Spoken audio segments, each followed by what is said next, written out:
Welcome to Healthy Connections. I'm your host, Tobias Pugsley, and with me today, a very special guest, our brand new OBGYN, Dr. Corey Smith. So stick with us. When we come back, we'll talk to Dr. Smith about his practice and all the great things going on over at BRMC.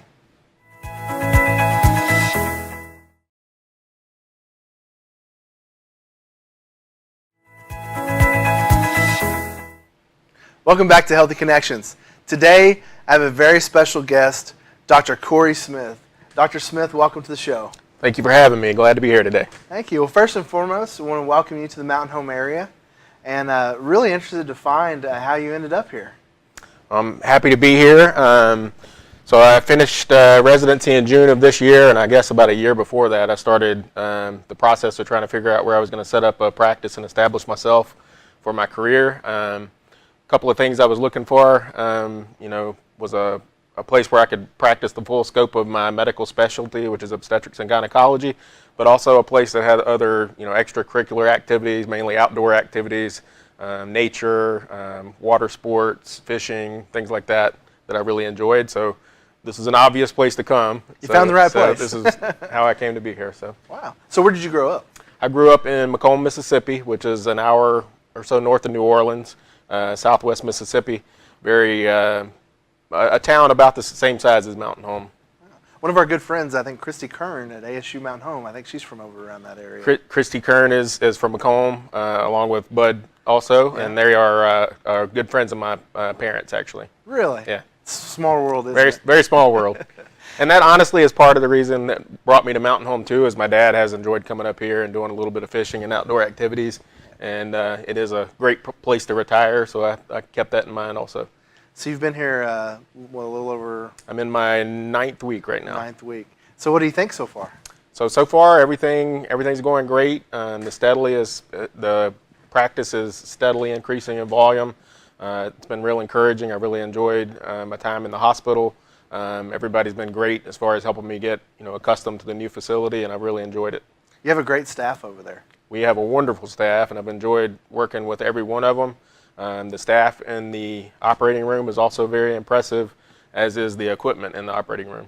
Wow. Well, I monitor a lot of the Facebook stuff for the hospital, and it's amazing at all the great feedback we've had on you as a physician and your bedside manner and how well you've taken care of the patients here. And I know, speaking for the community here, we really appreciate that, and it's nice to have physicians that come in and really seem to care about the area and the community. Yeah, I love the community, and the area is beautiful, so I look forward to serving the area. Unfortunately, I don't have Facebook, so I haven't seen a lot of this, but I have heard that there's some good comments on there, so maybe I'll look forward to getting on it soon. Yeah, I'll stay off it. It's a big time waster. That's what I hear. Yeah. Probably no time with as busy as you are. Exactly. Stay pretty busy. Yeah. So so you're here, you've set up your practice now. So what types of things do you handle over at your clinic? So one of the big, sort of bread and butter, starting with obstetrics, so prenatal care all the way from the beginning of pregnancy.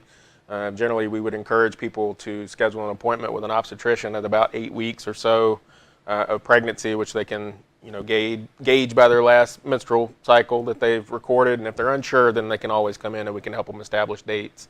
So really helping to establish pregnancy and taking care of the patient all the way through delivery and even the postpartum period after delivery. Wow. Now, how far do you get to after, once women are past the childbearing ages? We take care of women all the way through the entire course of life.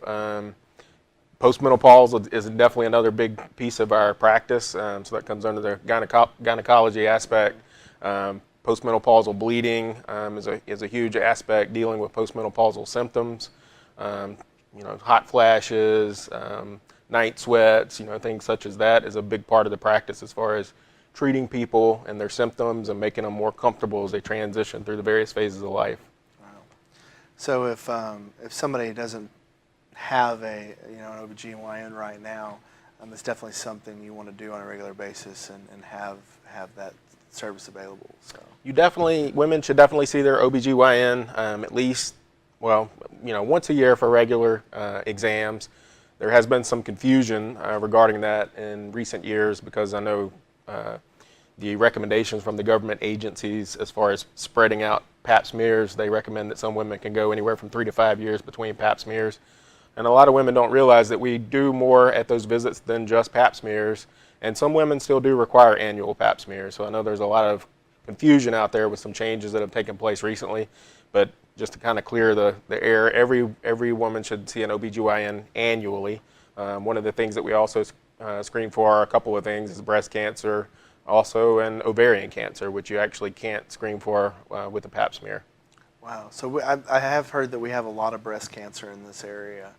And you know, we have the mobile mammography unit as well. Do you see a lot of patients so far that have come to you for beginning stages of that yet? Or I have seen definitely women that have come through the clinic who were previously diagnosed with breast cancer and have already been treated. So definitely the technologies that we have available in the Baxter County area have been, they've been very fortunate to have access to those and have had good outcomes with their treatment. As far as patients that I've diagnosed personally, I've sent several women for mammograms. I haven't gotten personally back any positives or worrisome findings yet, but with time, I'm sure that would come. I've heard some confusion too on how often women should get mammograms. What is the official recommendation on that? Well, again, it's a little cloudy. There's a couple of different official recommendations. So there's the American Cancer Society, which releases recommendations. Their recommendation is to start at 40 years of age and perform them annually until a woman is 75 years old. Then there's the U.S. Preventive Services Task Force. Their recommendation is to start approximately 50 years old and do every 1 to 2 years. And again, that's for women who are at what we call average risk of breast cancer. So if you have a family history in sisters or your mom or your grandma or your daughter, those recommendations would change a little bit, which is why it's again important to regularly see your physician, where you can work in tandem and decide what the best screening time for you may be.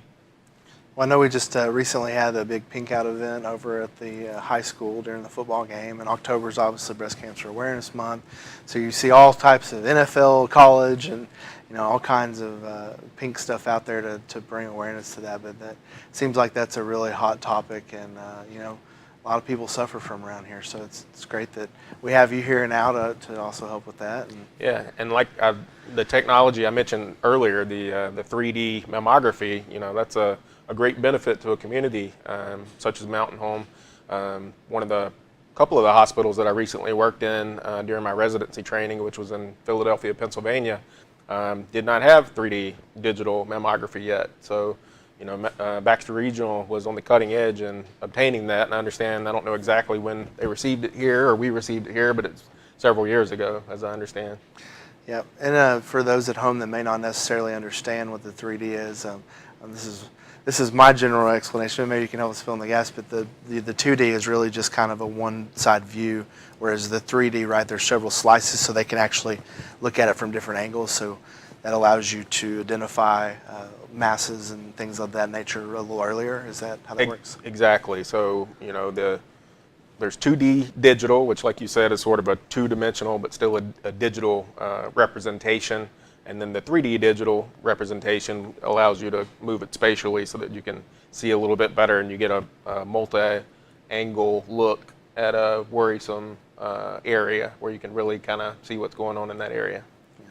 And the Breast Imaging Center, world-class facilities over there at Baxter Regional, really nice. Seems like a great staff over there as well. So absolutely, it's a beautiful facility on the inside, and the technology is very up to par. Yeah, it's kind of amazing because a lot of folks out there watching may not necessarily know that we even have that technology available here, but those are the things you find in larger cities typically that you don't necessarily always find in these rural environments, and I know it's something that the hospital is extremely proud of. Exactly, and I like to occasionally get asked to speak before groups on topics and such as breast cancer. And what I sort of like to touch on in those discussions, there's a lot of fear over breast cancer, and around 1 in 8 women will get breast cancer during the course of their lifetime. Wow. So it's a lot higher than people think it is. And the important thing about breast cancer is early diagnosis. So it's very bad to get breast cancer, but it's far worse to get breast cancer and not pick it up early. If we pick it up early, then we have a very good treatment outcome generally. 1 in 8, that's incredible. It's kind of scary, but it's nice to know that we have resources and physicians like you here that can help our family and loved ones with things like that. So I know we have some events and stuff, and we'll talk about that here in the next segment. So make sure you stay tuned. When we come back, Dr. Corey Smith's going to tell us about the events and speaking engagements coming up where you'll be able to come and find out more about some of the services him and his team provide. So stick with us. We'll be right back.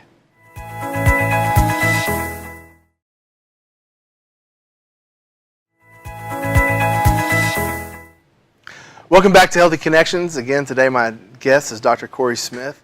And Dr. Smith, you got some great learning opportunities coming up for our community. It looks like on September 26th from 5:30 to 6:30 over at the Schliemann Center, you are going to be talking about prenatal care. Can you tell us a little bit about what you're going to be discussing there and what you're going to do during that talk? It'll be a great resource for first-time moms as well as women who are currently pregnant, women who plan to become pregnant soon, and those who may have already had a couple of kids but just kind of want to know a refresher or know some details as far as what's involved in prenatal visits. So I will review everything from what you should do before you get pregnant if you're planning to become pregnant, such as folic acid supplementation is a big important thing that women need to focus on for the outcome of the pregnancy.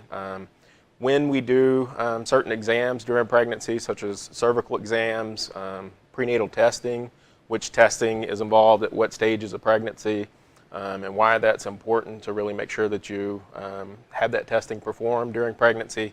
Some common symptoms to look out for in pregnancy that may be worrisome. Preeclampsia, so in high blood pressure during pregnancy is a worrisome condition, so I'll give some symptoms for that, as well as gestational diabetes, which is, some women are prone to get sort of a temporary diabetic condition in pregnancy, which can have some effects on the baby. So it can cause the baby to, grow too large and potentially have some malformations also. So I'll discuss that in detail all the way through. Genetic testing is another kind of hot button issue today, where women want to know, hey, what is my risk?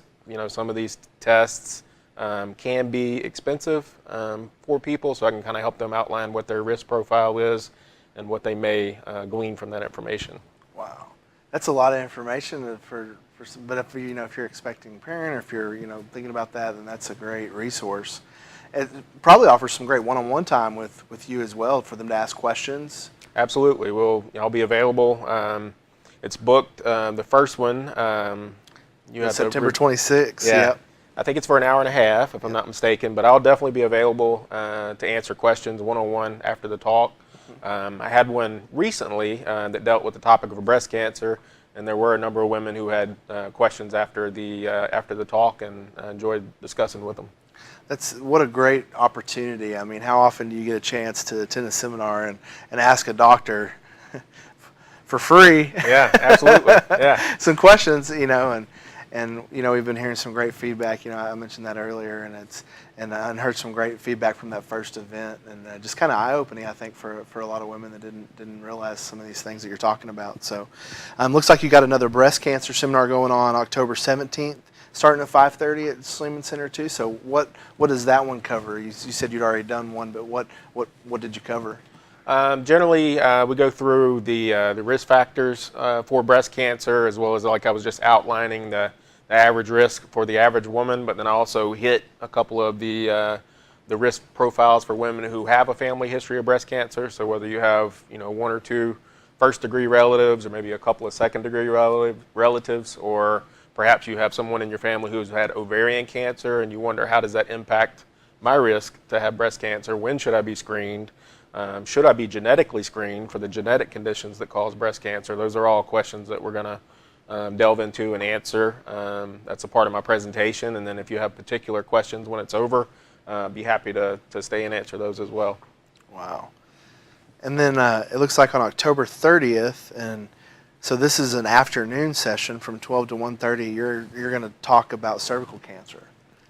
Absolutely. I touched on this a little bit earlier. So there's a lot of sort of confusion and misinformation in the public now that some regulatory agencies have suggested spreading pap smear exams apart for some women, not necessarily all women. And I can delve into sort of how that came to be, the history behind how that came to be. Basically, it boils down to there's a better technology being utilized today for pap smears than there was in years previous. There's testing for viruses that cause about 90% of the cervical cancers that's done in conjunction with the pap smear. And that's the reason why those have been spread a little bit further apart. Again, if you wish to have an annual pap smear, you still can, but the recommendation is that women are able in certain instances to spread those apart a little bit. So I'll talk about why that is, and then there's a few interesting things that are coming down the pike too in regards to that, and I can touch base on what you might expect in 5 years. Wow. Got to attend the event to be able to find out the answers to that. It looks like you're doing that on October 30th. Again, that's from 12 to 1:30, and then doing a repeat on that one on November 14th from 5:30 to 7. So make sure to book your calendar. You can find all of these events on baxterregional.org, and you can sign up. These events, we would ask that you go and sign up. If you don't have a computer, you can call to sign up Monday through Friday 8 to 5 by calling the Schliemann house numbers 870-508-2345. Let them know you're coming. Maybe you want to bring some friends or some loved ones with you. So let them know how many you're bringing with you. Typically, they offer snacks, I believe. They do. We had finger foods and snacks and sandwiches and some juice, and we had plenty of food. Nice. So you meet some new people, get to ask some questions, get to learn about some really important topics, get to meet Dr. Smith, who has just been wonderful to work with so far. We're beyond excited about what he's doing, building his practice there at Baxter Regional. And I also understand that you're helping some of our rural areas and some of our outlying service areas that we go to. A lot of people may not realize this, but Baxter Regional actually serves a 12-county area. Not just Baxter County or Marion County, but 12 counties in both north central Arkansas and south central Missouri. But you're going to help with that, and you're actually going to go and do clinic in Melbourne, I understand. Is that correct? We are. We have our first date upcoming in the beginning of October 10th and the beginning of October. That was one of the things that they had asked me if I was interested in doing, so I know Baxter Regional had a good plan as far as outreach into the community. When I came in, they asked me if I would be interested to do that, and I was actually eager to do it because I enjoy sort of breaking the routine and getting out in the community and meeting people and serving people in their community closer to where they live so they don't have to travel as far. So I enjoy to do that, so I look forward to doing it. Well, I know that new clinic that we just built over in Melbourne is top notch. I mean, you couldn't honestly ask for a better facility to conduct some of this. So generating some patients from there and being able to service all the communities that we serve, what a great opportunity for those folks in that area. And appreciate you doing that and taking. If you're interested in potentially taking advantage of Dr. Smith's services, you can call him at his clinic. The number is 870-508-3990. You can book an appointment directly with him. He's already spoken about some great things coming that you're doing and able to help with. And anybody that's looking at having babies in the future, it's a great opportunity to talk and to get to meet with you and allow you to take care of them. So appreciate that. I just want to ask you one last question before we wrap up. You were talking a little bit earlier about the technology end of it. So how much has technology impacted what you do? I mean, just what you've seen from when you first started school all the way till now, how much has it progressed and how much does it impact what you do on a daily basis? So, one thing that sort of impacts my practice is ultrasound. So, ultrasound has been around since the 50s or the 60s, and it's a very excellent tool to help diagnose congenital malformations before delivery so that parents can sort of anticipate the challenges that they may face and help them have time to kind of collect the resources that they'll need. So that's a huge huge area where technology has had an impact in the practice. Also, electronic fetal monitoring has been around, I guess, since about 1960 or so, and it's, you know, a very common modality as far as an area where technology impacts fetal health also. So those are two areas that have shown, you know, great strides with technology. It's amazing, and I think I mentioned this earlier, but I don't think a lot of our viewers out there realize the capacity and the ability, the technology that we have available here at Baxter Regional. Another thing I would like to mention would be the Davinci Robot. So robotic surgery is another area that has made great strides and will continue to make great strides. So we're sort of in the, you know, we're about 8 years or so into robotic surgery, and there's a lot of great, maybe we're 12 years into it, I think, but there's a lot of great things that are going to come, and it's going to continue to improve. Just like any other technology. And a physician still guides that, right? I know there might have been some it's not the robots movie. It's not just doing it automatically. The physician's guiding those tools. The physician is guiding those tools. It gives you a little bit more range of motion than is capable with the human body. So the machine actually kind of helps you visualize. It gives you a magnified view of what you're looking at, a 3D representation of what you're looking at, and then gives you a little bit more range of motion with your hands. So that's the benefit of it. And you know, most people probably didn't realize that we have that available at Baxter Regional, so definitely want to take advantage of that. Again, if you're interested in any of the events that we've spoken about today with Dr. Smith, you can register for those by calling the Schliemann's Center for Women, 870-508-2345. If you'd like to schedule an appointment with Dr. Smith, call 870-508-3990. Dr. Smith, thank you so much for being our guest today. We appreciate it. We wish you the best of luck in your practice. Thank you for having me, and I really enjoyed being here today. I also enjoyed the Baxter County Fair this weekend, so that was fun. It's a good time. I heard they broke record attendance. Oh, good deal. So hopefully you didn't eat too much cotton candy and ride too many Ferris wheels. I rode a couple. No cotton candy, though. No cotton candy. Well, that's going to do it for this week at Healthy Connections. Thanks for being with us, and we'll see you next week.